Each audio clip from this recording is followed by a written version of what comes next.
কয়েকদিন কয়েকদিন যদি আমাদের পার্টির ভারপ্রাপ্ত চেয়ারম্যান তারেক রহমান যদি সেই ভূমিকা না পালন করত, সত্যিকার অর্থে যে জাতীয় নেতার ভূমিকা সে পালন যদি সেটা না করত, তাহলে দেশটা কোথায় যাইতো, কি হইতো?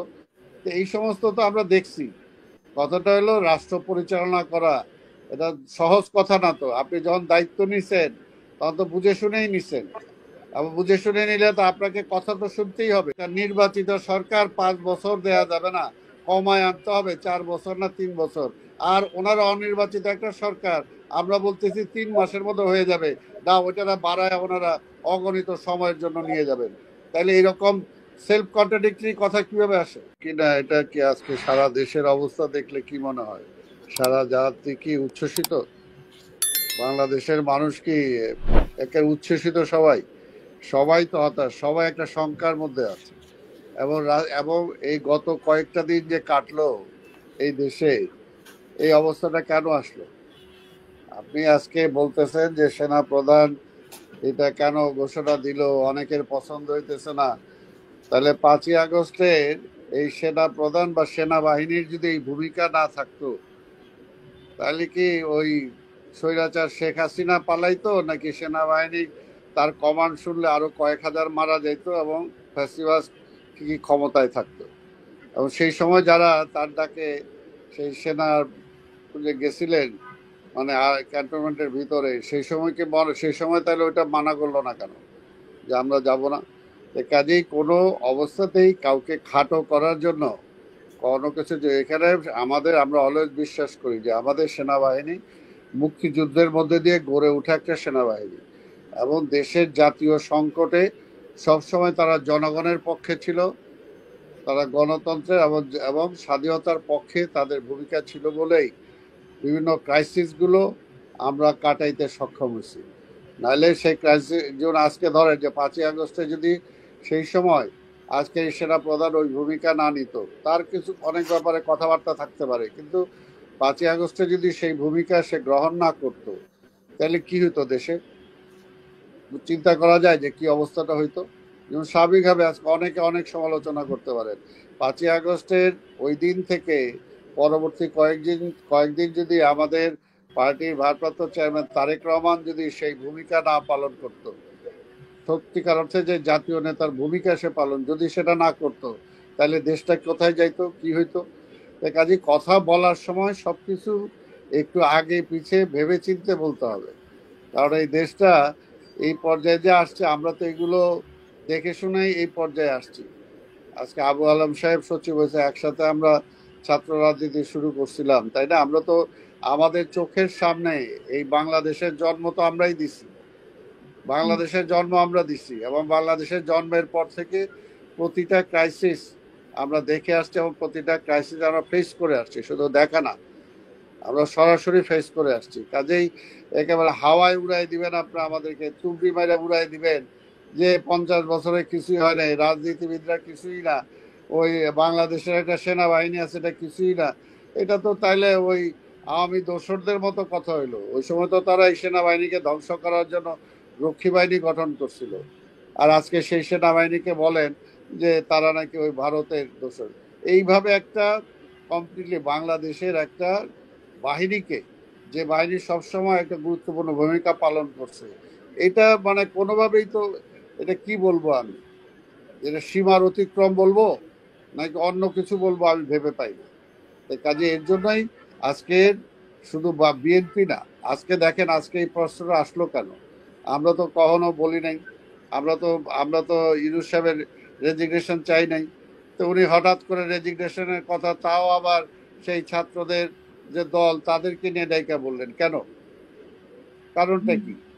তাই না? আমরা তো এই অবস্থা চাই নাই। তো এগুলো ইমোশনালি, কারণ এটা আমরা তো দেখছি শেখ হাসিনা ইমোশনালি ব্ল্যাকমেল করে বাংলাদেশের অনেক ক্ষতি করে গেছে, অনেক ক্ষতি। নিজে মানুষ মারতেছে আর নিজের বাপ মার কথা বলে মানুষের সামনে কাঁদছে। তো এই সমস্ত তো আমরা দেখছি। কথাটা হলো রাষ্ট্র পরিচালনা করা, এটা সহজ কথা না। তো আপনি যখন দায়িত্ব নিছেন তখন তো বুঝে শুনেই নিছেন, এবং বুঝে শুনে নিলে তো আপনাকে কথা তো শুনতেই হবে।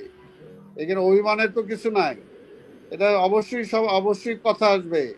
এবং রাজনৈতিক দলগুলো তো কথা বলবে, কিন্তু রাজনৈতিক দলের কোনো কথারই তো মূল্য দেওয়া হয় নাই, কোনো কথারই তো মূল্য দেওয়া হয় না। একটাই মূল্য হয়েছে যে 5ই আগস্ট আমরা বলছি যে হ্যাঁ, তারপরে যে ডক্টর ইউনূস সাহেবের নেতৃত্বে সরকার গঠন হবে। তারপরে উনি সরকারের পরবর্তী পর্যায়ে আরো অনেকে ইনক্লুড করছেন, অনেকে নিছেন। কাজে জিজ্ঞেস করে নিছেন? কখনো জিজ্ঞেস করছেন?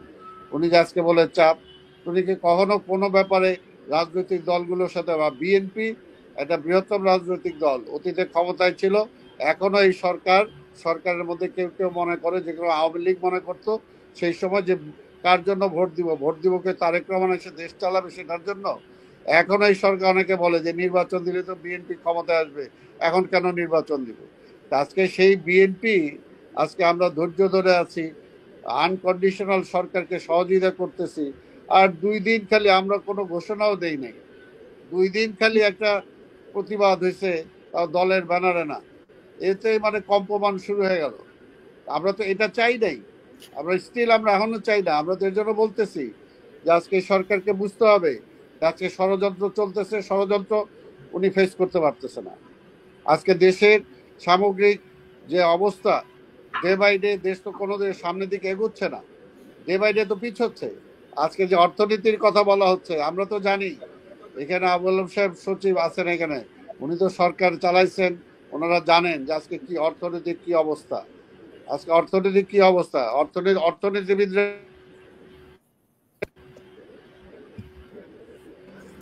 স্টেবল না, এমনকি আগাচ্ছে না, একদম পিছাচ্ছে।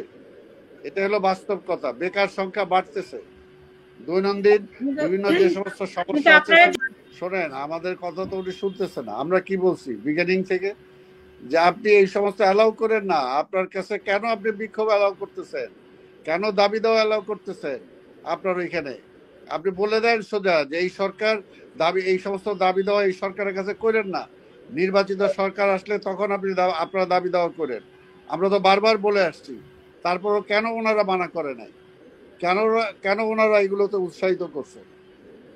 আমরা তো বলছি যে আপনি কি করা দরকার, আপনি রোড ম্যাপ দেন, এবং একইভাবে বলতেছে রোড ম্যাপ দেওয়া হবে না। আরে কি আশ্চর্য! এটা কি ওই চেয়ারে গেলেই কি মানুষের চেহারা পাল্টে যায় নাকি, বা তাদের ইগো চলে আসে কিনা? আজকে বুঝতে হবে যে বাংলাদেশের মানুষ, আজকে আমরা যুদ্ধ করে দেশটা স্বাধীন করছি অস্ত্র হাতে নিয়ে, ওই কারো দয়ায় না। ওই ইন্ডিয়া বলেন, বঙ্গক বলেন, কারো দয়ায় যেমনি স্বাধীন করে নাই। এবং পরবর্তী পর্যায়ে যতবার এই দেশে গণতন্ত্র হুমকির সম্মুখীন হয়েছে, ততবারই এই দেশে জনতা নেমে আসছে। তো স্বাভাবিকভাবে এটা বোঝা উচিত যে গণতন্ত্রের জন্যই মানুষ লড়াই করেছে, তার স্বাধীনতার জন্যই মানুষ লড়াই করেছে।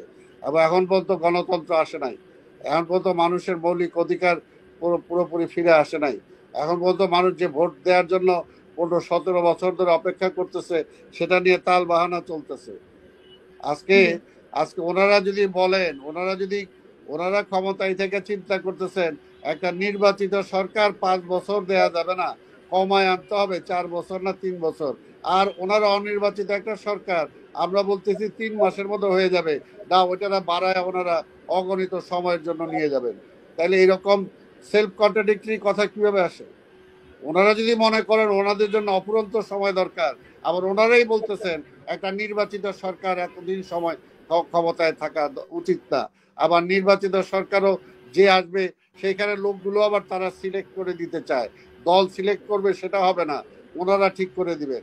অর্থাৎ সবকিছু ওনারা এখন এই মানে ওনাদের কাছে দেশ এমন হয় যে ইজারা দেওয়া হয়েছে, দলও ইজারা দেওয়া হয়েছে। নো, সেটা তো হয় নাই।